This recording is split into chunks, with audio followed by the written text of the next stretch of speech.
तो नमस्ते प्यारे साथियों, आप सब कैसे हो। मैं उम्मीद करता हूं कि आप सब अच्छे होंगे और अच्छे तरीके से पढ़ाई भी कर रहे होंगे। तो आज की इस सेशन में हम लोग पढ़ने वाले हैं, यहाँ पर सिद्ध करने वाले हैं r बराबर 2f कैसे सिद्ध किया जाता है। ये आपका जो 6 मार्क्स में क्वेश्चन पूछा गया है आज की इस सेशन में, जो है यह 2024 में पूछा भी गया है। 2024 में ये पूछा भी गया है। कितना में? 2024 में आपका पूछा भी गया है।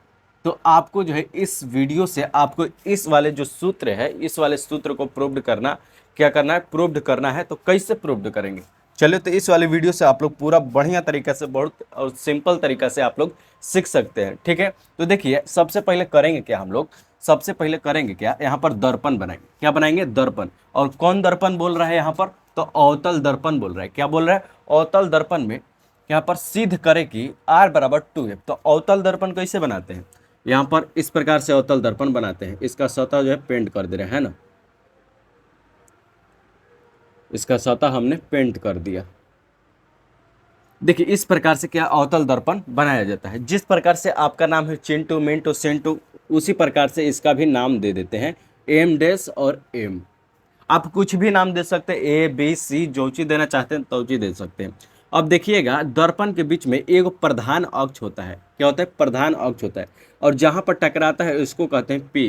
क्या करते हैं? ध्रुव कहते हैं। अब देखिए यहाँ पर क्या है, यहाँ पर, यहाँ से अनंत है। कहाँ से? अनंत से प्रधान अक्ष आ रहा है और आने के बाद यहाँ पर क्या हो रहा है, टकरा रहा है तो पी बना रहा है ना। अब देखिए अब हम लोग करेंगे क्या, अनंत पर एगो वस्तु रखेंगे। क्या? ये अनंत पर एक वस्तु रखेंगे। रखेंगे तो यहाँ पर क्या होगा कि टकराएगा। क्या होगा? टकराएगा। यहाँ पर दर्पण से टकराएगा। अब दर्पण से टकराएगा तो कहाँ से होकर गुजरेगा? तो फोकस से होकर। यहाँ पर एफ होता है, कहीं पर आप दे सकते हैं, यहाँ पर जहाँ पर आप देने का मन हो गए आप कहीं पर भी दे सकते हैं। देखिए यहाँ पर एफ है तो कहाँ से गुजरता है? एफ से आपका क्या गुजरता है यहाँ पर। देखिए यहाँ पर समझिए क्या है, अनंत पर हमने एक वस्तु रखा। कहाँ पर रखा? अनंत पर रखा। अनंत पर रखा तो यहाँ पर क्या, दर्पण से ही टकराया। क्या हुआ? दर्पण से ही टकराया। तो टकराने के बाद ये कहाँ से गुजरा? फोकस दूरी से गुजरा। कहाँ से गुजरा? फोकस दूरी से गुजरा। अब इसी को कह सकते हैं हम लोग आपतित किरण। आपतित किरण, आपतित किरण कह सकते हैं। और इसको कह सकते हैं हम लोग परावर्तित किरण। परावर्तित परावर्तित किरण। देखिए जो इधर से आ रहा है, यहाँ से आ रहा है, इसको कहेंगे परावर्तित किरण। और इधर से जो जा रहा है इसको कहेंगे आपतित किरण।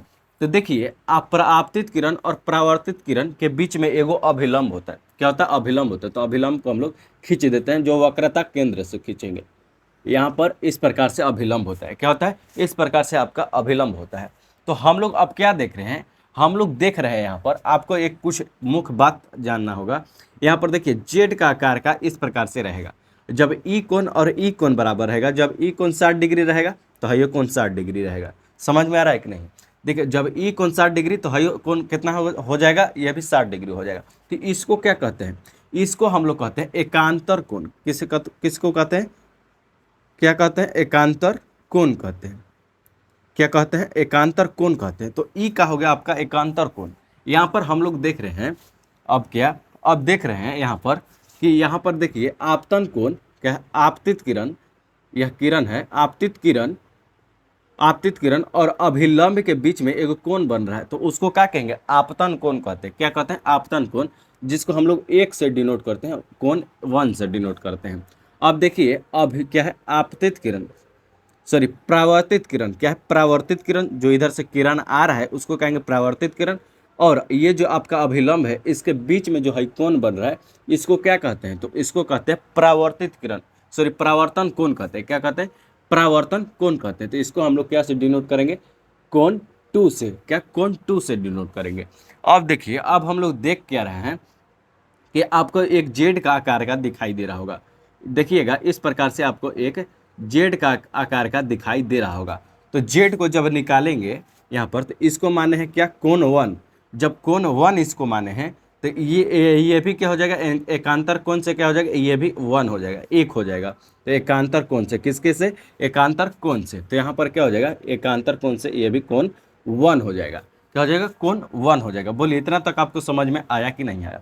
बस आपको फिगर बनाने के लिए 2 मार्क्स मिलता है। कितना मार्क्स, 2 मार्क्स आपका मिलता है केवल फिगर बनाने के लिए। अगर आप फिगर बना देते हैं तो आपका 2 मार्क्स हो गया। अब देखिए अब करेंगे क्या हम लोग यहाँ पर, अब हम लोग कुछ नहीं करेंगे, यहाँ पर माना कि लिखेंगे। अब हम लोग प्रूव्ड करते हैं। क्या माना कि क्या, सबसे पहले भाषा लिख लेंगे। एम डैश और एम क्या है, एक अवतल दर्पण है। एम डैश, एम और एम डैश अवतल दर्पण है। अवतल दर्पण, अवतल दर्पण है।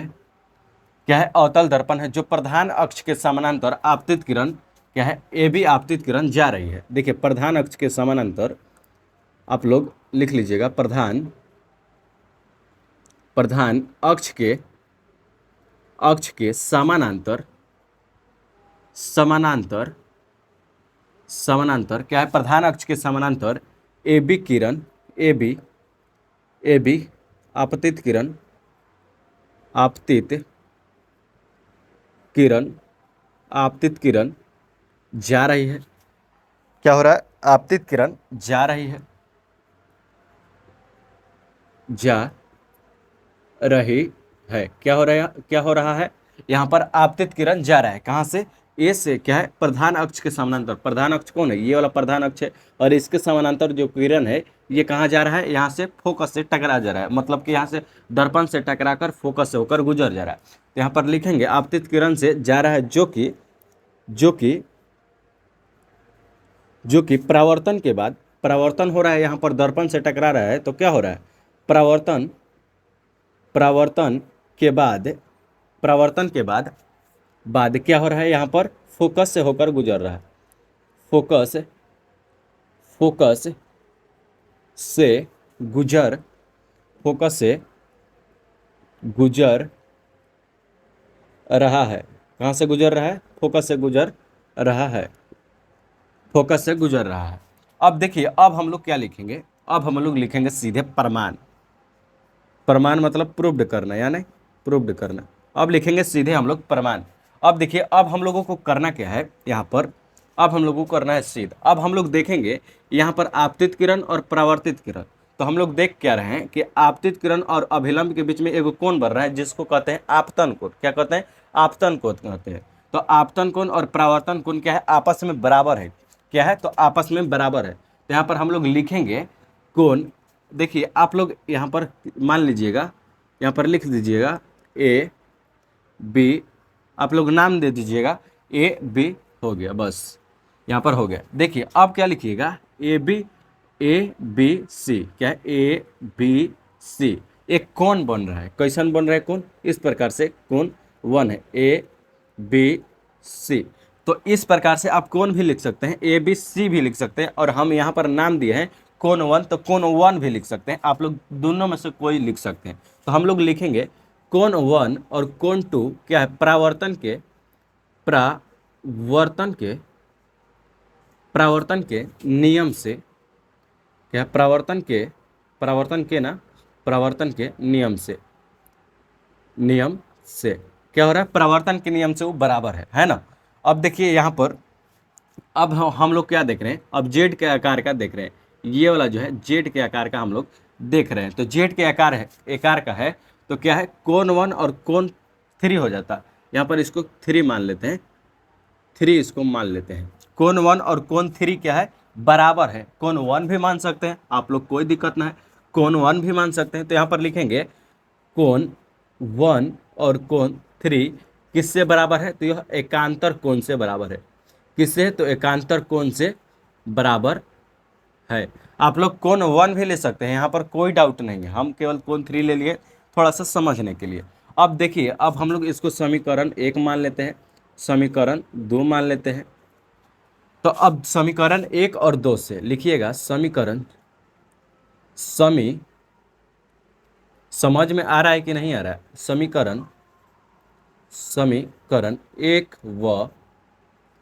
व 2 से, व या और लिख सकते हैं, कोई दिक्कत नहीं है। 1 व 2 से क्या, 1 और 2 में हम लोग क्या देख रहे हैं, तो यहाँ पर ये दोनों क्या है, बराबर है। क्या है, बराबर है, यानी LHS और LHS बराबर है। तो यहाँ पर हम लोग RHS को उतार लेंगे। RHS का क्या है, कोण 2 और कोण 3 है। बोलिए आपको इतना तक समझ में आया कि नहीं आया? बस आपको आधा सवाल बन गया है और आधा आपको प्रूव्ड करके हमको बताना है ना? तो बोलिए अगर आपको इतना समझ में आ गया है तो इसको पहले क्लीन करते हैं, तब आपको बढ़िया से समझ में आएगा। तो यहाँ पर हम लोग सबसे पहले क्लीन कर लेते हैं, साफ करते हैं उसको। कहाँ गया? देखिए यहाँ पर इसको हम क्लीन करते हैं। यहाँ पर अब हम लोगों को करना क्या है, यहाँ पर क्या है, अब हम लोगों को करना क्या है, अब हम लोगों को करना है, अब हम लोगों को कुछ नहीं करना है। अब हम लोग क्या लाए थे यहाँ पर, हम लोग लाए थे यहाँ पर क्या है, कोण 1 और कोण 2। कोण 1 और कोण 2 कहाँ है? तो देखिएगा यहाँ पर कोण 1 क्या है, कोण 2 ये वाला है और कोण 3 यहाँ पर है। कोण 2 यहाँ पर है और कोण 3 यहाँ पर है। तो ये वाला जो त्रिभुज आपको दिखाई दे रहा है, आपको बाहर निकाल के दिखाते हैं। यहाँ पर इस प्रकार से आपको त्रिभुज दिखाई देता होगा। हाँ, दोनों ये भी 60 डिग्री का होगा, तो ये भी 60 डिग्री का होगा, ये भी उतना ही का होगा। तो यहाँ पर इतना ही का नहीं होगा, ये अलग हो जाएगा, ठीठा मान लेते हैं। जैसे यहाँ पर क्या है, ये आपको दिखाई दे रहा है क्या, समद्वि बाहु त्रिभुज आपको दिखाई दे रहा है। समद्वि बाहु त्रिभुज आपको दिखाई दे रहा है। सम का मतलब दो गो भुजा, क्या है, दो गो भुजा बराबर हो जिसमें, उसी को कहते हैं समद्वि बाहु। तो हम लोग देखिए दो गो भुजा इसमें भी और इसमें भी दोनों बराबर दिखाई दे रहा है।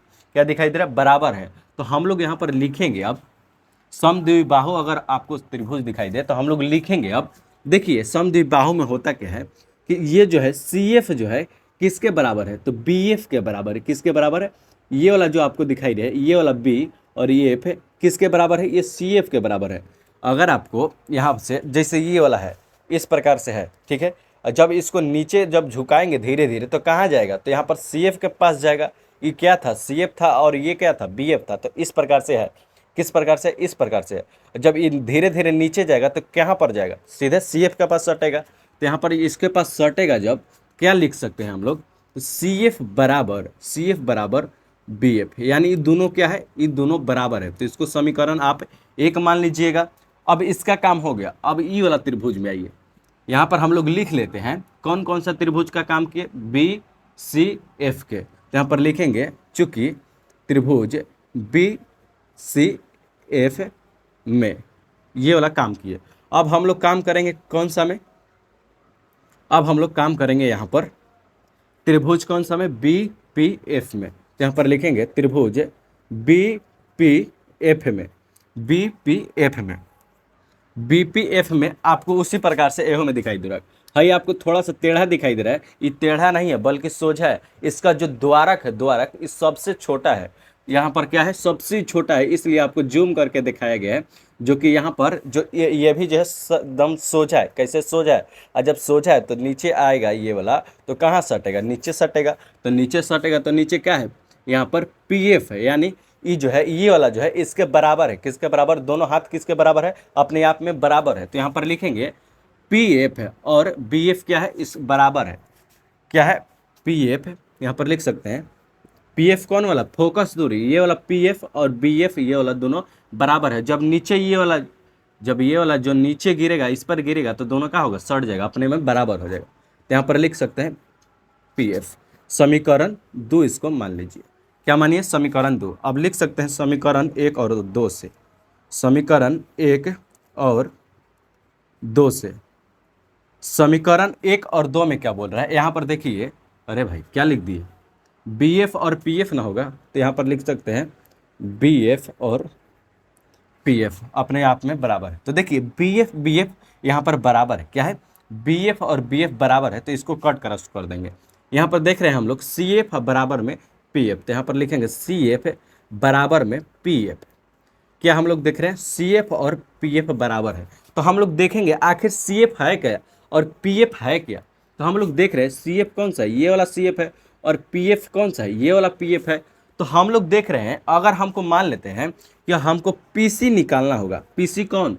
ये और ये, इतना तक का हमको पूरा दूरी निकालना होगा, इतना तक का। जैसे आप लोग मान सकते हैं यहाँ से A, यहाँ पर A, यहाँ पर B मान लेते हैं, यहाँ पर O मान लेते हैं, है ना। अगर हमको पूरा ए बी हमको निकालना है, ए बी हमको जोड़ के बताओ कि कितना आ रहा है। ए बी कितना दूरी है, पूरा दूरी है। तो हम लोग कैसे जोड़ेंगे, ए ओ क्या है, ये इसको पहले जोड़ेंगे तब इसको जोड़ेंगे, तब ना जोड़ेंगे। तो इसको ए ओ लिखेंगे, ए ओ प्लस में और बी ओ, तब ना ऐसे लिखेंगे, तब ना जुड़ेगा। तो यहाँ पर इसी प्रकार से इसको करेंगे। अगर मान लेते हैं हमको पी सी निकालना है, इस यहाँ से इतना तक का दूरी निकालना है, तो कैसे निकालेंगे, हमको पी सी निकालना है। यहाँ पर लिखेंगे चूँकि अब लिखिएगा, चूँकि अब हमको पी सी निकालना है। तो पी सी निकालने के लिए क्या करेंगे, यहाँ पर क्या है, पी एफ है और सी पी बराबर है। यहाँ पर पी एफ है और प्लस में सी पी, तब ना निकलेगा पी सी। तो यहाँ पर निकलेगा, तो हम लोग देख क्या रहे हैं, पी सी यहाँ पर जस के तस छोड़ दिए, पी एफ जस के तस छोड़ दीजिए, और हम लोग प्लस है तो प्लस दे दीजिए। और यहाँ पर सी एफ किसके बराबर है, तो यहाँ पर हम लोग देख रहे हैं सी एफ जो है पी एफ के बराबर है। किसके बराबर है, तो पी एफ के बराबर। तो हम लोग लिख सकते हैं पी एफ, और यहाँ पर हम लोग लिख सकते हैं साइड में, यहाँ पर साइड में लिख सकते हैं इसको सी एफ बराबर चूँकि सी एफ बराबर पी एफ है। क्या होता है, सी एफ बराबर पी एफ होता है। तो यहाँ पर हम लोग लिख सकते हैं। अब देखिए, अब इसको जोड़ेंगे तो क्या क्या आ जाएगा, पी सी बराबर में 2 पी एफ है। अब हम लोग जानते हैं कि पी सी क्या है, यहाँ पर पी सी क्या है, तो पी सी जो है आपका रेडियस है, यानी त्रिज्या है। क्या है, त्रिज्या है। तो यहाँ पर लिखेंगे आर और बराबर, और 2 है तो 2 दे देंगे। और पी एफ क्या है, पी और एफ, पी एफ है फोकस दूरी। क्या है, फोकस दूरी। तो यहाँ पर एफ लिखेंगे। यहाँ पर आपका जो है ये वाला प्रूव्ड होकर आ गया। ये आपका जो है 6 मार्क्स में क्वेश्चन प्रूव्ड, 6 मार्क्स में आपका क्वेश्चन पूछता है। अगर आप इतना आपको समझ में आ गया है तो यस और नो कमेंट बॉक्स में आप लोग बता सकते हैं। कमेंट में आप लोग बताइएगा कि ये वाला जो है आपको समझ में आया कि नहीं आया। बहुत ही आसान तरीका से हम बताए थे, और इतना आप बना देते हैं तो 6 मार्क्स में आपके लिए क्या है, ये फायदेमंद है। ठीक है, तो अगर आपका दर्पण सूत्र अगर इसका नहीं देखें, दर्पण सूत्र नहीं देखें प्रूव्ड करना, तो उसको भी हम प्लेलिस्ट में डाल दिए हैं, आप लोग जाकर देख लीजिएगा उस वीडियो को। ठीक है, तो अगले वीडियो में मिलते हैं, तब तक के लिए जय हिंद। अगर लाइक नहीं किए हैं तो लाइक कर दीजिएगा, और चैनल को सब्सक्राइब कर दीजिएगा। और सब्जेक्टिव ऑब्जेक्टिव का पूरा बढ़िया तैयारी करना चाहते हैं तो इस संस्था को आप लोग सबसे पहले ज्वाइन कर लीजिए। सब्सक्राइब केवल करना होता है, यहाँ पर कोई पेड ग्रुप नहीं होता है, यहाँ पर फ्री में आपको पढ़ाया जाएगा। ठीक है, तो अगले वीडियो मिलते हैं, तब तक के लिए जय हिंद।